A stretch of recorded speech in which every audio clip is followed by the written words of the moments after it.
Chair now recognizes the gentlelady from Georgia, Ms. McBath, for 5 minutes. Thank you, Mr. Chairman. And I'm so glad for each of you spending a few moments with us this morning. I'm very excited to be the co-sponsor of the Bipartisan Haven Act of 2019, along with my Republican colleague, Mr. Stubbe.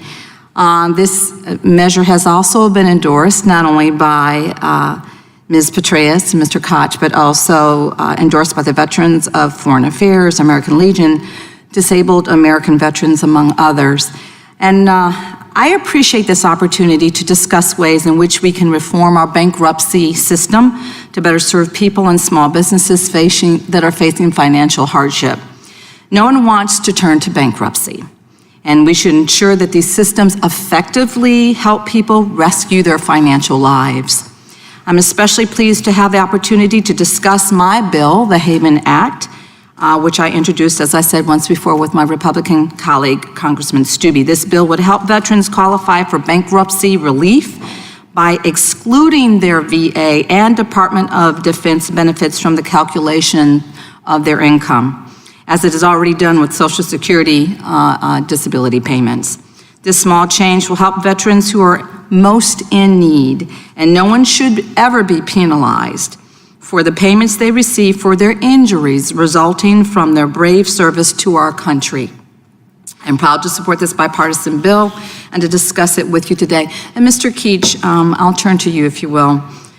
Can you think of any reason why Social Security benefits should be treated differently than VA or Department of Defense benefits for bankruptcy income calculations? The ABI can't think of any reason why that should be true. We fully support the Haven Act. We frankly are a belief that the inclusion of these benefits for our veterans in disposable income calculation was an error, and that error should be corrected, and this bill would do that.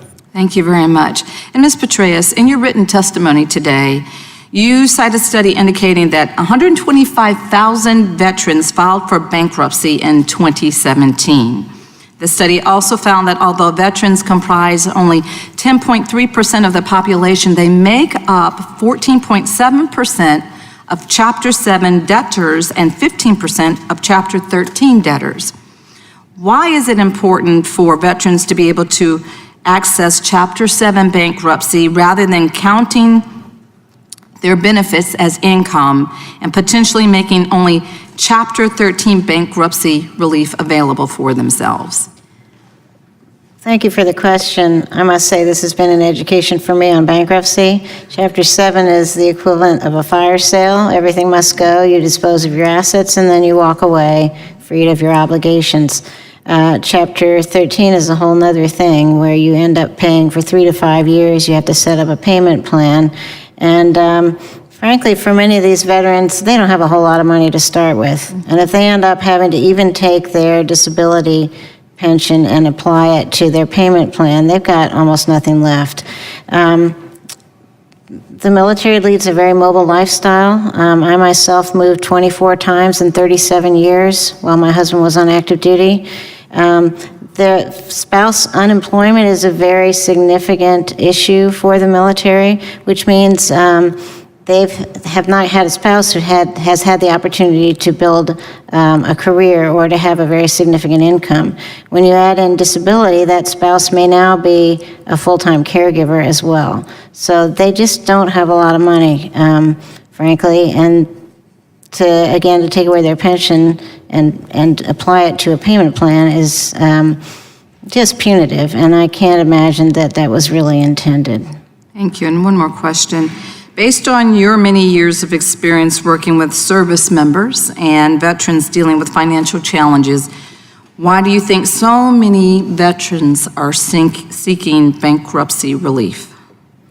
Again, I think some of it is just a product of the life they've led. The military is not a place where you get rich. It's very meaningful service. I was lucky enough to live in that community my whole life. They do it for the best of reasons, I think, but they tend to have lower income as a group. A significant number of them do have issues after serving that may impact their ability to get or to keep a job.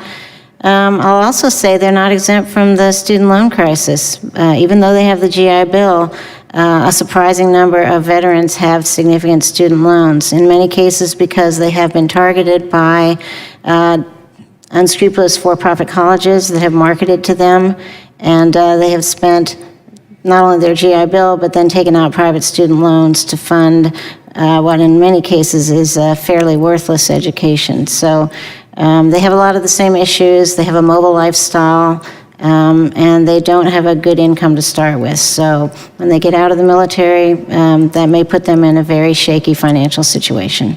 Thank you so much for your service, and thank you so much for your testimony, and Yeah. I'm out of time. I thank the gentlelady for yielding